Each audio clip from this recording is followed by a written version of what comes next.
Opa, já começou, você está aí, então vem comigo, vamos estudar a palavra de Deus. Vamos lá. Estaremos comentando a lição da revista aqui da editora Betel, que tem como título O Sermão do Monte. E a lição de número 1 é o Sermão da Montanha e a sua essência, que é nada mais, nada menos que uma introdução para que a gente possa adentrar agora as portas desse estudo, desse Sermão do Monte, que é muito conhecido entre o povo cristão e não cristão. E a gente vai se aprofundar agora juntos nesse estudo. Vamos lá. Vamos nos aprofundar agora de verdade nesse estudo que é muito interessante, um dos maiores sermões já pronunciado por Jesus em todo o seu ministério terreno. Então a gente vai se aprofundar nele, vai começar a entender realmente o que esse sermão ele tem para nos ensinar, o que é que o Sermão do Monte tem para que a gente agregue em nossa vida. Vamos prestar bastante atenção para que a gente entenda bem sobre esse sermão. É preciso a gente voltar um pouco lá no contexto daquela época em que Jesus viveu, o mundo em que Jesus viveu, e aí a gente vai conseguir entender um pouco mais sobre esse sermão. Lição de número 1 da editora Betel, o Sermão da Montanha e a sua essência. Texto áureo. Inclinai os ouvidos, ó céus, e falarei, e ouça a terra as palavras da minha boca. Se encontra lá em Deuteronômio, capítulo 32, versículo 1. Verdade aplicada. O Sermão da Montanha é considerado como a mais pura e sublime expressão da moralidade já conhecida pela humanidade. São 3 objetivos da lição. Primeiro objetivo, ensinar acerca do Sermão do Monte. Segundo objetivo, destacar a conduta cristã e o combate à falsa moralidade. E o terceiro objetivo é mostrar a natureza inversa do reino de Deus. A natureza inversa do reino de Deus. Texto de referência da lição para essa lição de número 1, que está maravilhosa, se encontra no livro de Mateus. Livro de Mateus, capítulo 5, versículo do 1 ao versículo 8, que está escrito assim: E Jesus, vendo a multidão, subiu ao monte, e assentando-se, aproximaram-se dele os seus discípulos. E abrindo a sua boca, os ensinava, dizendo: Bem-aventurados os pobres de espírito, porque deles é o reino dos céus. Bem-aventurados os que choram, porque eles serão consolados. Bem-aventurados os mansos, porque eles herdarão a terra. Bem-aventurados os que têm fome e sede de justiça, porque eles serão fartos. Bem-aventurados os misericordiosos, porque eles alcançarão misericórdia. Bem-aventurados os limpos de coração, porque eles verão a Deus. Louvado seja Deus. Glória a Deus, aleluia. Se você já está gostando aqui desse início dessa lição, já deixa seu comentário aí, dá um like. Não se esquece, pelo amor de Deus, de se inscrever, porque assim você ajuda o canal a alcançar outras vidas e assim a própria plataforma distribui esse vídeo por aí e assim a gente vai fazendo um trabalho aqui de missões, que a palavra de Deus vá alcançando outras vidas, outras almas em vários lugares do mundo. Então eu conto com a sua ajuda também, essa é a sua contribuição. Curta o vídeo, comenta e se inscreve e ativa o sininho para que toda vez que eu postar aqui um estudo novo, chegue a notificação para você aí no seu aparelho. Meus irmãos, vamos fazer um pequeno raio-x aqui do contexto da época em que Jesus viveu. Quando Jesus inicia o seu ministério da palavra, seus discípulos já tinham sido estabelecidos por ele, e Jesus inicia o seu ministério ali curando alguns enfermos, expulsando demônios, anunciando o reino de Deus. Quando Jesus inicia o seu ministério da palavra, seus discípulos já tinham sido estabelecidos por ele, e Jesus inicia seu ministério ele curando alguns enfermos, expulsando demônios, ensinando e anunciando o reino de Deus. E meus amados, vamos fazer um pequeno raio-x, vamos nos transportar à época em que Jesus viveu e vamos entender como funcionava o mundo em que Jesus viveu, e assim a gente vai entender melhor todo o conteúdo do Sermão do Monte, o que verdadeiramente o Sermão do Monte está nos ensinando, qual é a maneira de vida que um cidadão do reino de Deus ele tem que viver. Quando Jesus inicia o seu ministério da palavra, seus discípulos já tinham sido estabelecidos por ele, e no início do ministério de Jesus, ele começa a curar alguns enfermos, ele começa a anunciar o reino de Deus. Jesus também começa a expulsar demônios e fazer todo tipo de maravilha. É muito interessante lembrar que Jesus começa a fazer tudo aquilo no meio dos pobres, no meio dos necessitados, no meio dos excluídos da sociedade, excluídos do sistema religioso daquela época. E a gente também vai observar que uma grande multidão se aproxima de Jesus para ouvir os seus discursos, e todas aquelas pessoas menos favorecidas e todas aquelas pessoas menos favorecidas da época de Jesus eram oprimidas pelo Império Romano, excluídas de muitas coisas do sistema religioso, e toda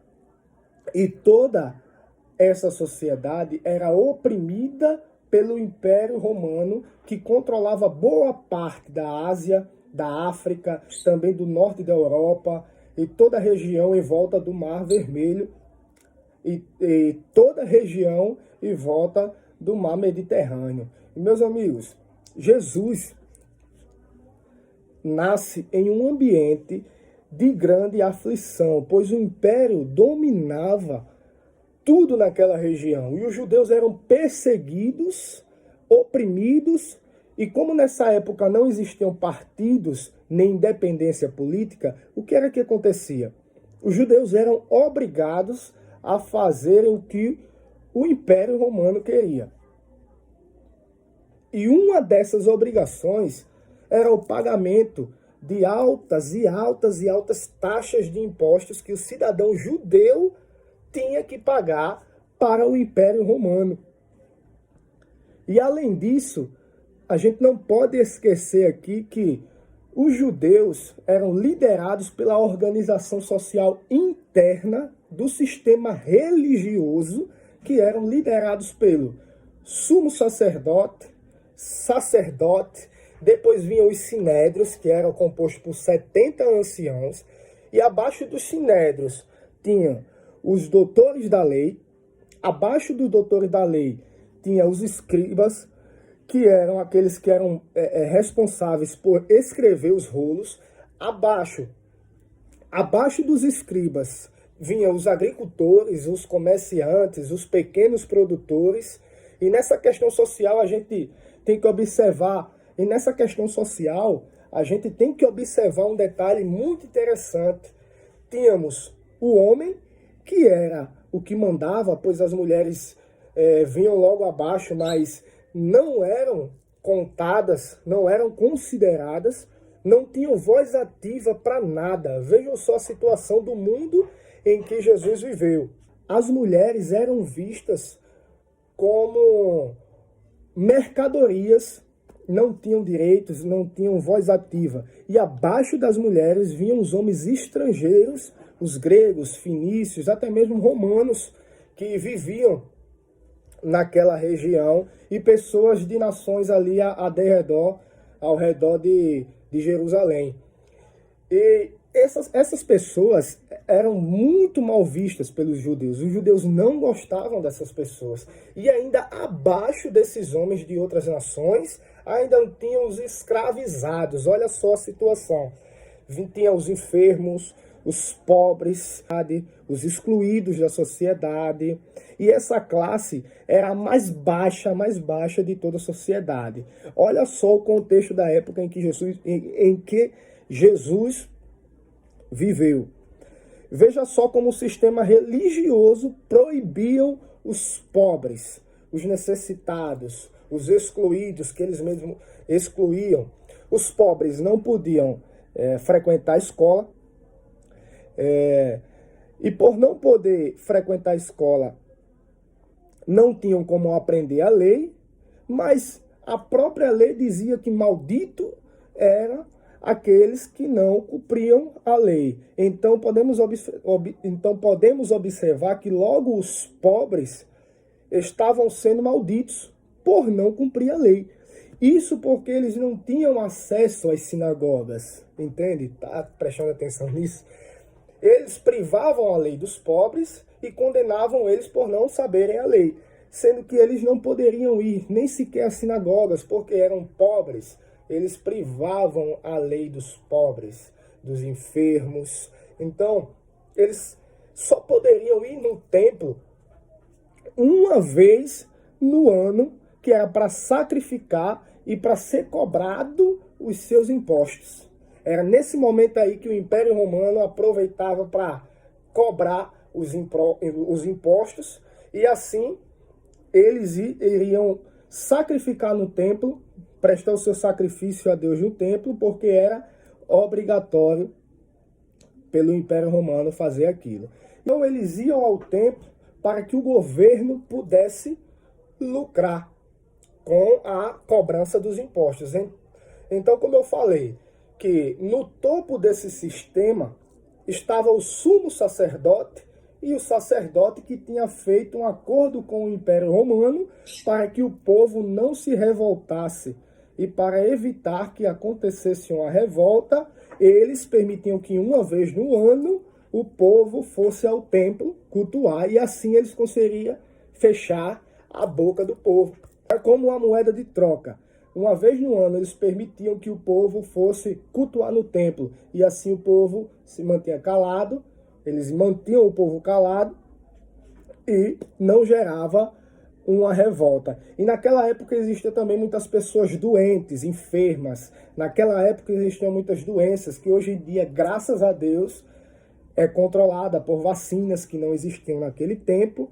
E naquele tempo tinha muitas doenças como a paralisia, a má formação. Você vai ver muitos coxos, muitos enfermos, muitos doentes, muitos cegos. Então havia uma paralisia infantil muito grande, má formação congênita. Você vai observar muitos doentes e enfermos naquela época em que Jesus viveu. E todas essas pessoas doentes, é importante a gente lembrar que todas essas pessoas doentes eram excluídas do sistema social. Esses eram totalmente excluídos do sistema social. Meus irmãos, quando Jesus fala, bem-aventurados os pobres de espírito, ele está se referindo que bem-aventurados são os humildes. É isso mesmo, os humildes. Ele está falando de humildade. Bem-aventurados são os humildes, porque deles serão o reino de Deus, o reino dos céus. Em algumas traduções a gente encontra também dessa forma. Não existe ninguém que possa entrar no reino de Deus sem primeiramente possuir essa primeira característica das bem-aventuranças, que é a humildade. Eu quero que você preste bastante atenção, porque na lição 1, 2 e 3, durante todas essas lições, até a 3, a gente vai falar sobre humildade, que é o princípio, é a primeira bem-aventurança. E não é à toa que Jesus, ele pronuncia a humildade dentro dessa bem-aventurança. Então fica ligado que a gente vai se aprofundar de verdade aqui no Sermão do Monte. Então, não existe ninguém que possa entrar no reino de Deus se não for humilde. Esse é o verdadeiro significado do pobre de espírito. Nosso Salvador Jesus Cristo está pregando e ensinando no Sermão do Monte todos os preceitos que precisamos para que a gente tenha uma vida verdadeiramente cristã. E quem são esses humildes que Jesus está se referindo? Será que são os pobres, financeiramente falando? Será que são os necessitados? A resposta é não. Essa humildade que Jesus está se referindo são aquelas pessoas que não carregam a arrogância do espírito do mundo, nem o orgulho, nem a soberba, nem a prática de coisas que afasta você de Deus.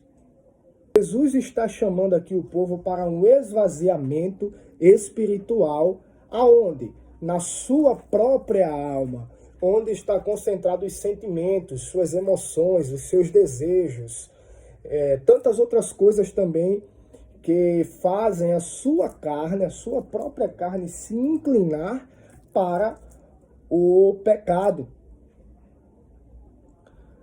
E em outras palavras, o nosso Senhor e Salvador Jesus Cristo está dizendo: se esvazie de si mesmo, sejam humildes, reconheçam que são necessitados do amor de Deus. Podemos usar um exemplo bem simples, mas muito verdadeiro, que é esse, que para se encher um recipiente com algo novo, é necessário esvaziar primeiro o velho para se encher do novo.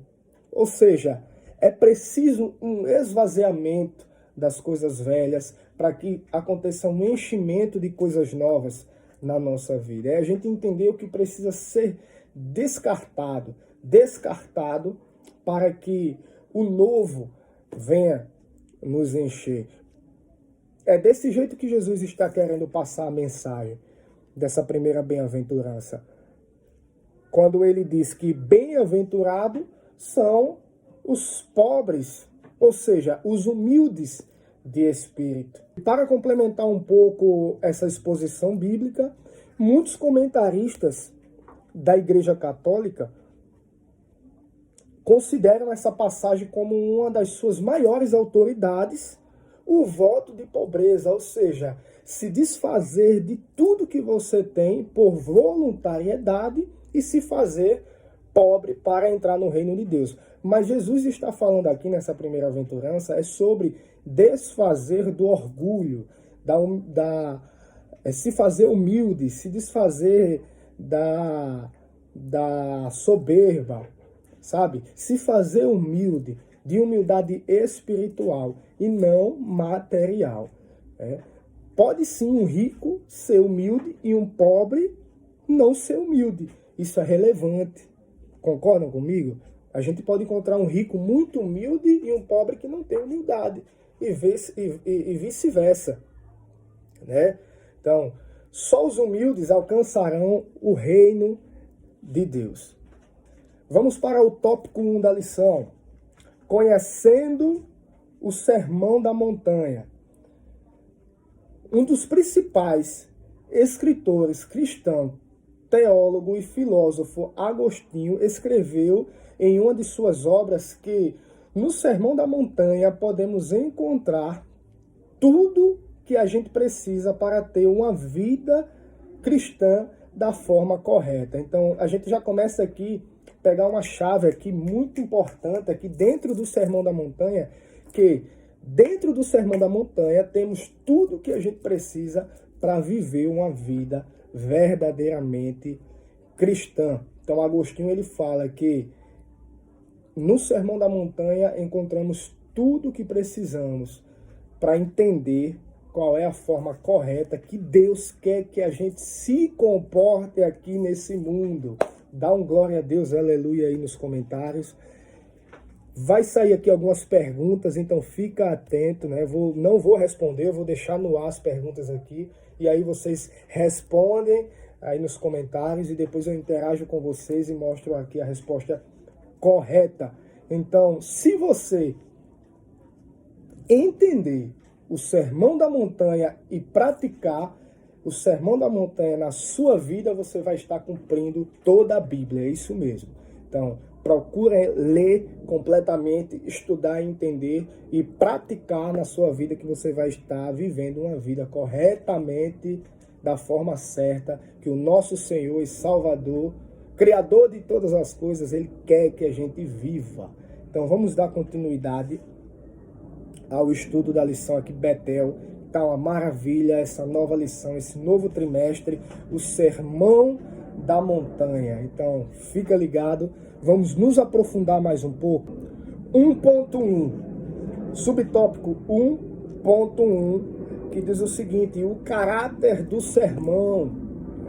Ao iniciar seu ministério, Jesus ele começa pregando a palavra e anunciando o reino de Deus, que é chegado o reino de Deus, chamando os pecadores para um arrependimento, ensinando todos ao seu redor o caminho para entrar no reino dos céus e os princípios e valores que o cristão tem que ter para fazer parte do reino de Deus. Tá aqui uma pergunta: será que você está sendo um cidadão do reino de Deus? Vamos se analisar, porque aqui dentro desse sermão a gente consegue fazer uma autoanálise de si próprio e saber se a gente está sendo ou não um cidadão do reino de Deus. Então vamos lá. É importante a gente lembrar e deixar claro que esses valores são totalmente contrários aos valores do mundo. Esses valores não têm nada a ver com os valores do mundo. Os valores do reino de Deus são coisas que são importantes para você, para mim, ter e praticar, para que a gente seja um cidadão do reino de Deus.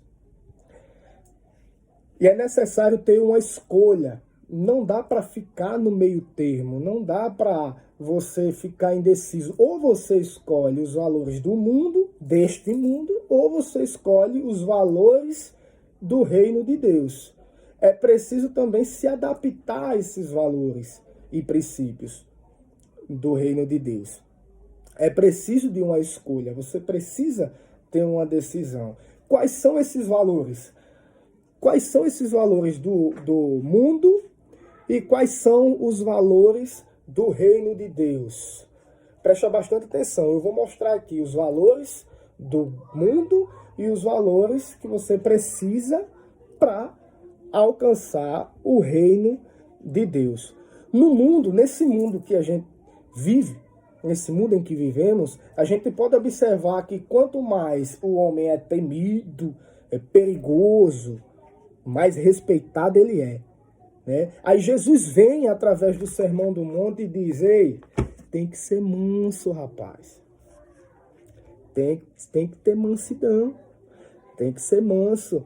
Aí a gente observa que quanto mais soberbo, mais arrogante, desonesto, enganador, mais são considerados. Aí Jesus vem através do seu Sermão do Monte e diz: bem-aventurado os humildes de espírito, porque deles é o reino dos céus. Tem que se humilhar, tem que se esvaziar do orgulho e de tudo que não agrada a Deus. Tem que ser humilde.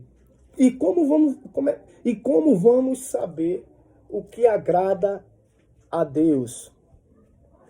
Vamos ver comigo lá em Gálatas. Agora preste bastante atenção, porque eu vou mostrar aqui os valores do reino e vou mostrar a você os valores do mundo. E aí é necessário que a gente tome uma decisão. Não dá para ficar em cima do muro. Então vamos comigo lá em Gálatas. Eu vou colocar aqui embaixo para você ler junto comigo o que está escrito lá em Gálatas, capítulo 5, versículo 22 ao 25. Vamos lá, vamos dar uma olhadinha nos valores do reino. Entretanto, olha o que está escrito lá em Gálatas, capítulo 5, versículo 22 ao 25, está escrito: entretanto, o fruto do Espírito é amor, alegria, paz, paciência, benignidade, bondade, fidelidade, mansidão e domínio próprio. Contra essas virtudes não há lei. Os que pertencem a Jesus Cristo crucificaram a carne com as suas paixões e seus desejos. Se vivemos pelo Espírito, andemos de igual modo sobre a direção do Espírito. Agora, com muita atenção, eu peço que você preste atenção e analise os frutos da carne, os valores mundanos que têm afastado muita gente da presença de Deus. Vamos lá de novo em Gálatas, dessa vez, capítulo 5 novamente, mas no versículo 19 ao 21, que está escrito: presta atenção nos valores mundanos. As obras da carne são evidentes, a saber, a imoralidade, impureza, indecência, idolatria, feitiçaria, inimizade, rivalidade, ciúme, ira, ambição egoísta, discórdia, partidarismo, inveja, bebedeira, orgias e coisas semelhantes a essas, contra as quais vos previno, como já vos preveni antes. Os que praticam, olha só o final do versículo 21, os que praticam não herdarão o reino de Deus. Muito claro.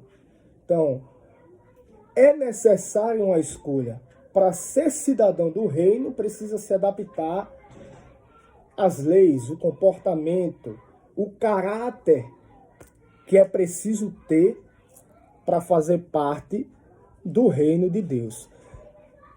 É importante prestar atenção que a primeira bem-aventurança já condena todas as outras. Se você não for aprovado na primeira, automaticamente as outras também perderão a validade. Deixa eu te explicar isso. Vamos supor que você é manso, vamos supor que você é misericordioso, vamos supor que você faz tudo certinho, mas você não é humilde. Então, a primeira bem-aventurança já está dizendo que se você não for humilde, infelizmente, você não vai entrar no reino de Deus. Então, é necessário que você seja completo. Procure ser completamente reto ao que a palavra de Deus ensina. E através do Sermão do Monte você encontra todos os preceitos. Através do Sermão do Monte você encontra o caminho para você se analisar. A gente vai ver aqui mais na frente que você vai ganhar um novo par de lentes. Você vai ganhar uma nova vara de medir e eu vou te explicar isso. O que é que significa isso quando a lição vem retratando isso, vem relatando isso, né? O que são esses novos par de lentes? O que é essa nova vara de medir, né? Então vamos continuar. 1.2, o conteúdo do sermão, né? Vamos entender agora o conteúdo aqui dentro desse sermão. Eu vou ler para você o 1.2 e aí me acompanha aí da sua casa, de onde você estiver.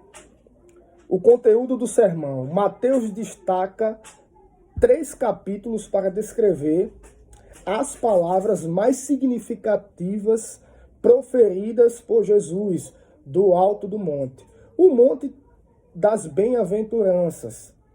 O Sermão do Monte aborda questões importantíssimas acerca do amor ao próximo, a oração, o jejum e a conduta cristã.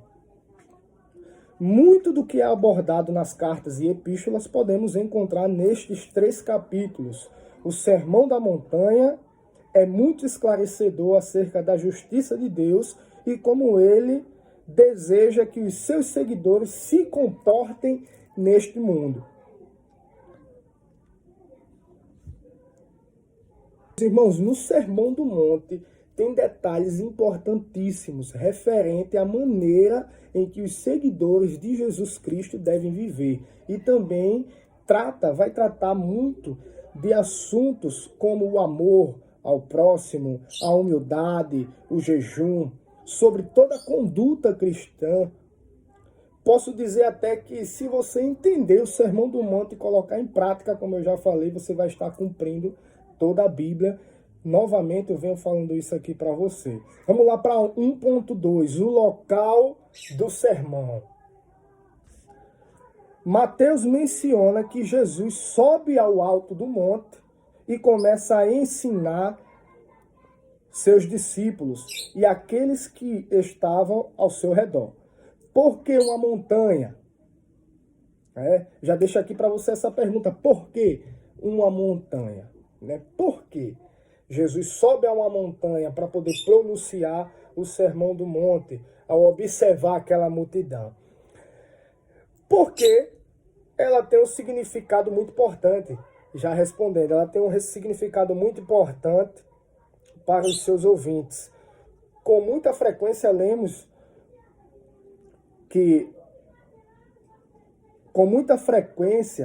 lemos nas Escrituras que Deus se manifestou em um monte. Da altura falou, por exemplo, a Abraão e Moisés.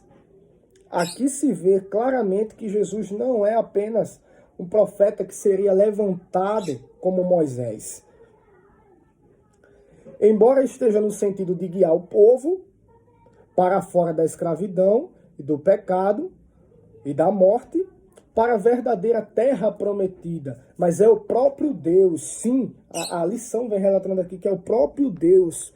Ele não recebe de ninguém as tábuas da lei. É ele quem vem pessoalmente proclamar a palavra com autoridade. Louvado seja Deus. A gente consegue observar aqui que o próprio Deus, Emmanuel, Deus conosco, estava naquele monte ensinando como verdadeiramente tem que se cumprir as leis do reino de Deus para poder alcançar o reino de Deus. Meus irmãos, vamos falar agora um pouquinho sobre o local onde Jesus pronunciou esse sermão, que foi o monte. Agora eu quero deixar uma pergunta para você aí. Qual foi esse monte? Qual o nome desse monte que Jesus subiu? Olha, eu não vou responder, vou dar aqui 10 segundinhos aqui para você responder.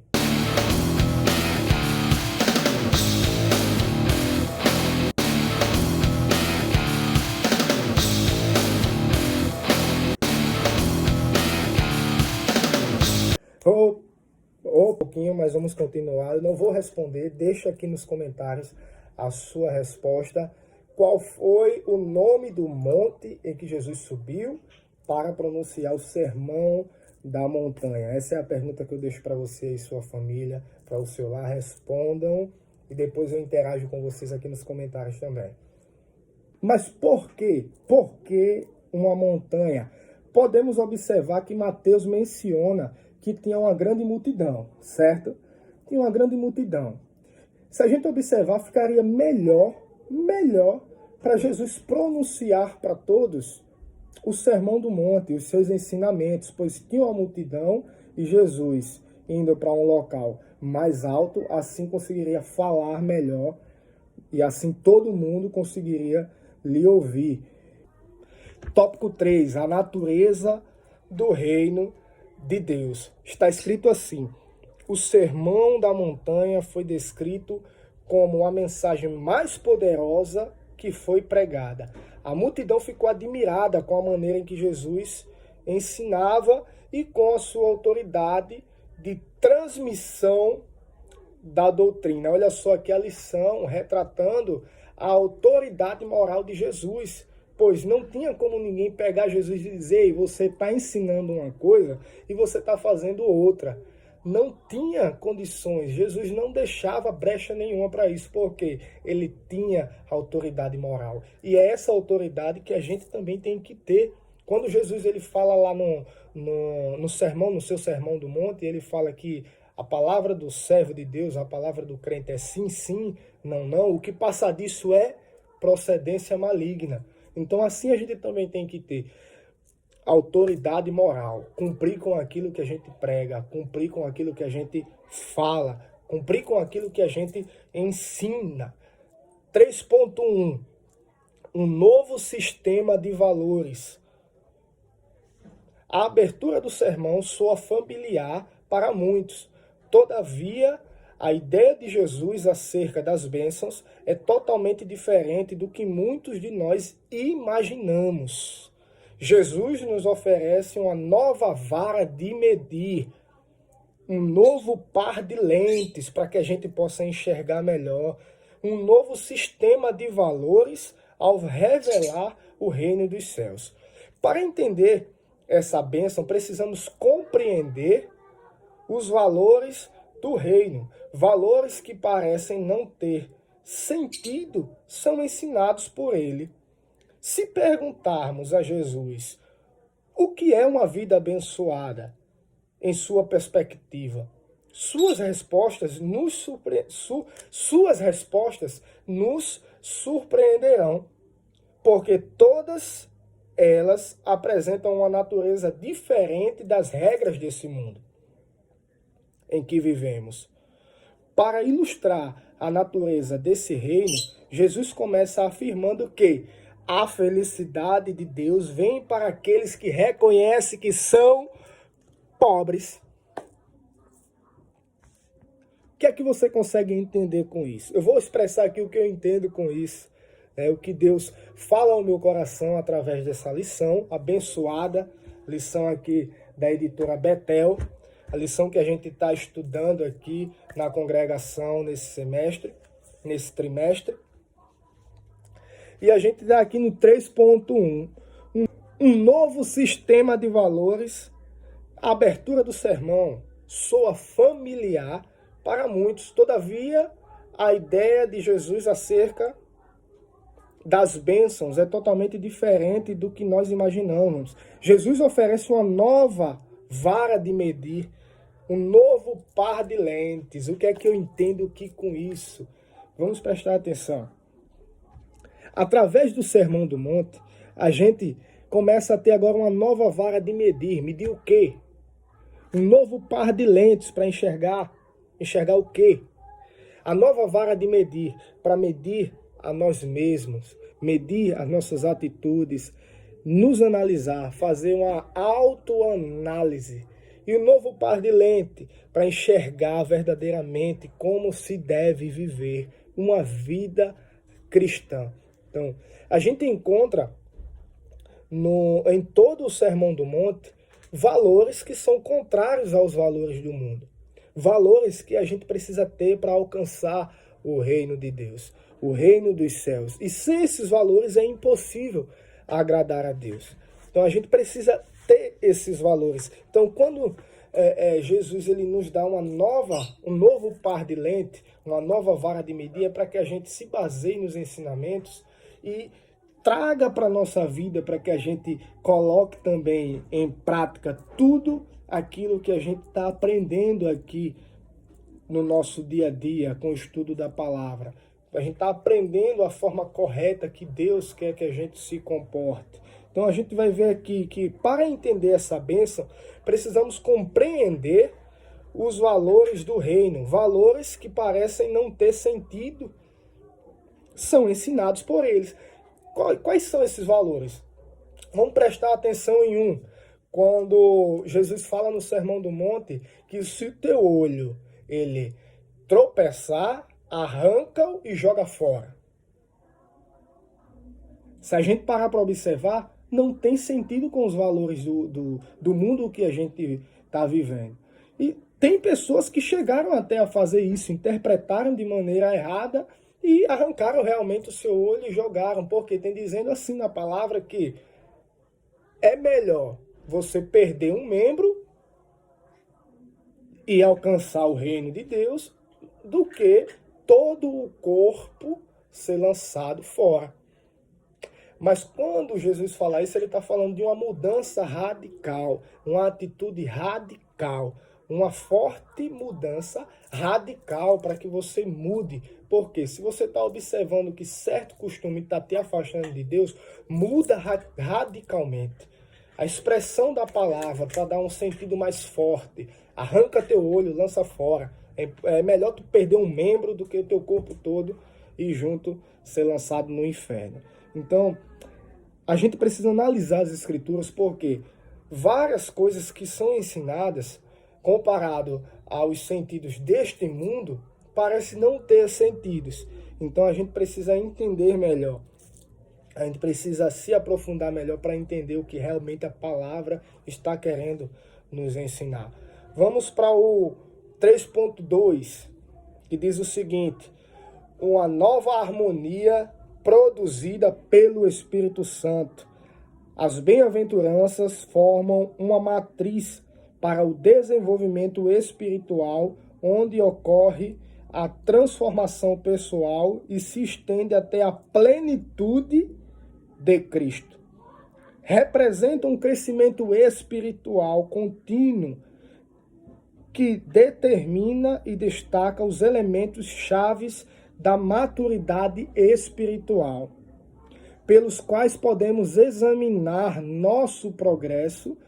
As bem-aventuranças de Jesus são palavras que fluem no coração do nosso Criador e Redentor como lâmpada para os nossos pés, como luz para os nossos pés, para os pés de seus discípulos, e luz no caminho, para que não se enganem com os muitos atalhos que são encontrados ao longo da jornada cristã. Então a gente consegue observar a ação do Espírito Santo através das palavras de Jesus. E a gente consegue entender que o Sermão do Monte, o entendimento do Sermão do Monte, ele traz para a gente uma maturidade espiritual. Por quê? Quem não conseguia se analisar já está conseguindo. Quem não conseguia analisar o próprio erro, a própria falha, já passa a conseguir. Por quê? Quando ao menos pensar em praticar algo que não é de acordo, não é coerente com a palavra, com o Sermão do Monte, a própria consciência já acusa. Opa, peraí, no Sermão do Monte está dizendo que eu tenho que ser manso, então por que eu estou aqui raivoso, mirando com o meu irmão? Eita, o Sermão do Monte está ensinando aqui que eu preciso ser humilde. Então por que eu estou sendo arrogante, estúpido, querendo puxar o tapete do irmão? Eita, o Sermão do Monte está me ensinando aqui que eu preciso ser misericordioso. Então por que eu estou querendo condenar o meu irmão? Entende? Então, uma nova vara de medir, um novo par de lente, um amadurecimento espiritual está acontecendo hoje na tua vida, através do estudo da palavra de Deus. Então, 3.3, para a gente finalizar: Jesus, o exemplo do modelo da vida cristã. Devemos ver este sermão como um modelo para a vida cristã, realista, mas ideal.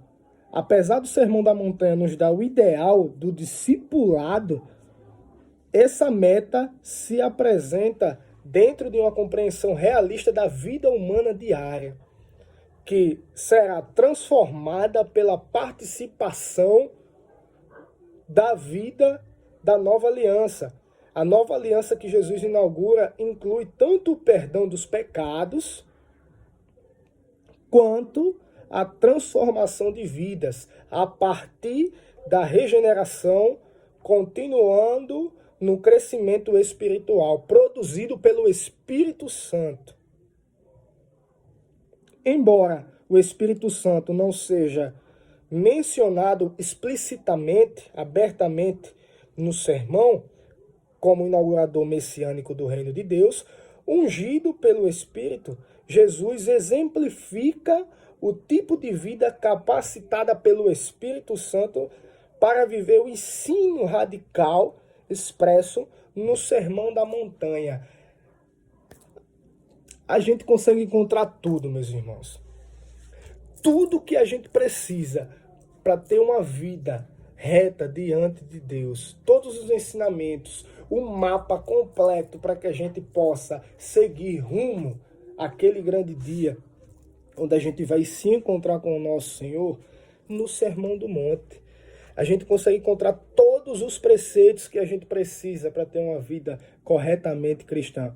Conclusão da lição: o Sermão da Montanha nos ensina que ainda existem muitas outras bênçãos esperando para dar as boas-vindas. Para quem? Para mim e para você.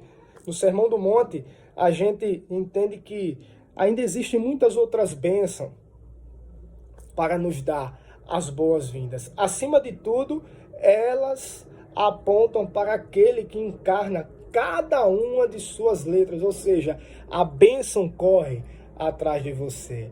Se você estiver no centro da vontade de Deus, você é abençoado por Deus. Deus começa agora a acrescentar na tua vida, né? Como está escrito também no Sermão do Monte: buscai primeiramente o reino de Deus e a sua justiça, e as demais coisas serão acrescentadas. É você buscar, isso aqui é muito forte, preste atenção, é você buscar o invisível e Deus acrescenta o visível na tua vida.